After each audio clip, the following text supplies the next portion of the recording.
नमस्ते, मैं हूं आचार्य प्रतिष्ठा। संतान का सुख, उससे तो बड़ा कोई सुख ही नहीं है, लेकिन चाइल्ड बर्थ के बाद जहां हमें ये सुख मिलता है, वहीं महिलाएं अपने आप को फिट भी रखना चाहती हैं। कैसे? संतान उत्पत्ति के बाद, बच्चा होने के बाद आप अपने आप को फिट रख सकते हैं, यानी how to maintain your fitness after a child birth. 2-3 चीजें आपको यहाँ पर ध्यान रखनी है, जिसमें सबसे पहली चीज तो है कि अपने बच्चे का सारा काम खुद करें। आपको शारीरिक कार्य होगा, मन को आनंद मिलेगा, आप फिट भी रहेंगे, तन से भी मन से भी। दूसरी चीज, आप अपनी शाम, अपनी इवनिंग अपने बच्चे के साथ खेलने में गुजारें। आप उसके साथ आउटडोर गेम्स खेलें। जब आप अपने बालक के साथ खेलेंगे तो शरीर से आप फिट होंगी, पतली दुबली होंगी, साथ ही आपका मन भी रिलैक्स हो जाएगा, आप स्ट्रेस फ्री रहेंगी। तीसरी चीज, आपको अपने डाइट में कैल्शियम और आयरन की बहुत ज्यादा आवश्यकता है। कैल्शियम में आप मिल्क एंड मिल्क प्रोडक्ट्स लें, आप योगर्ट लें, आप दही लें, पनीर का सेवन करें, टोफू का सेवन करें। खासतौर पे जो माताएं बच्चों को फीड कराती हैं, अभी ब्रेस्ट फीड देती हैं, वो जीरे का प्रयोग अपनी डाइट में जरूर करें। शतावर उनके लिए बहुत ही लाभकारी है।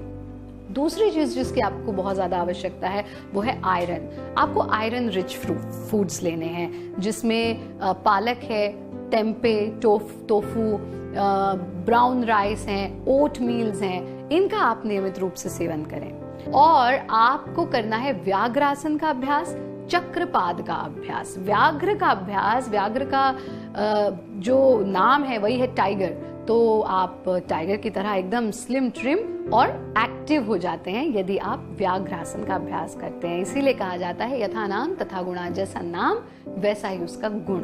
व्याघ्रासन के लिए आप इस प्रकार से अपने घुटनों के बल आ जाएंगे, यानी कि छोटे से बालक ही आप बन जाएंगे। और इस स्थिति में आकर के कमर को बिल्कुल ढीला छोड़ देंगे। सांस भरते हुए अपने पैर को उठाना और सर को पीछे ले जाना, ऐसे कि आप सर और पैर को मिलाना चाहते हैं। सांस छोड़ते हुए ऐसे जैसे आप अपने घुटने को माथे से छूने का प्रयास करना चाहते हैं, जो कि संभव नहीं है।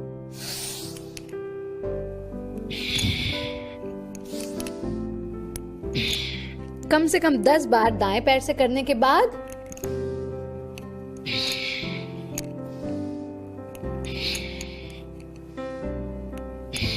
10 बार आप इसे बाएं पैर से करें और फिर वज्रासन में बैठ करके थोड़ी देर के लिए अपने शरीर को बिल्कुल ढीला छोड़ दें।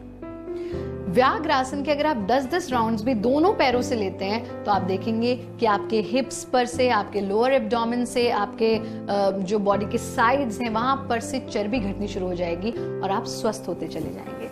इसके साथ आप लेंगे चक्रपाद का अभ्यास। चक्रपाद के लिए, क्योंकि जब आफ्टर चाइल्ड बर्थ बहुत ज्यादा फैट हमारे पेट और पेट के आसपास के एरिया पर रहता है, साथ में हमारे थाइज और हिप्स पर रहता है, तो यदि आप चक्रपाद का नियमित अभ्यास करते हैं तो आप इस पूरे फैट को रिड्यूस कर सकते हैं बहुत ही इजीली। इस स्थिति में लेटेंगे और यहां से अपने पैर से एक बड़ा चक्र बनाएंगे।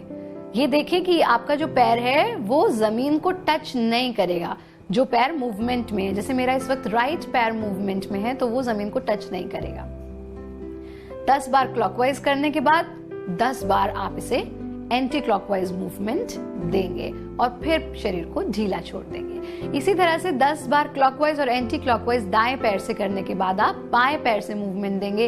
इसमें यह ध्यान रखना है आपको कि आपका घुटना बिल्कुल सीधा रहना चाहिए, यानी कि घुटना आपका मुड़ेगा नहीं। इसको भी आप 10 बार क्लॉकवाइज मूवमेंट दें और फिर 10 बार ही एंटी क्लॉकवाइज मूवमेंट। साथ में ये भी ध्यान रखें कि जितना हो सके बड़ा चक्र बनाने का प्रयास करें। आप जब इस क्रिया का अभ्यास करेंगे आप अपने हिप जॉइंट पर कड़कड़ की आवाज को भी सुनेंगे, लेकिन वो बिल्कुल ही नॉर्मल है। और फिर शरीर को पूरी तरह से शिथिल छोड़ दें। प्रयत्न शैथिल्यम। कम से कम 10 मिनट तक शवासन का अभ्यास करने के बाद साइड में करवट लेकर के आप बैठ जाएंगे। ये आपको ध्यान रखना है कि आप कभी भी जब लेट करके कोई क्रिया कर रहे हैं उसके बाद तुरंत सीधे नहीं बैठेंगे। ये तो हुई एक general fitness after child birth, लेकिन हमारा ये कार्यक्रम जरूर देखते रहें, क्योंकि आने वाले एपिसोड्स में हम आपको जरूर बताएंगे कि वो कौन सी क्रियाएं हैं जो आप थ्रू आउट प्रेगनेंसी कर सकते हैं, first trimester, second trimester and third trimester. साथ ही चाइल्ड बर्थ के बाद जो कॉम्प्लिकेशंस होती हैं उनमें आप कौन कौन सी क्रियाओं का अभ्यास कर सकते हैं।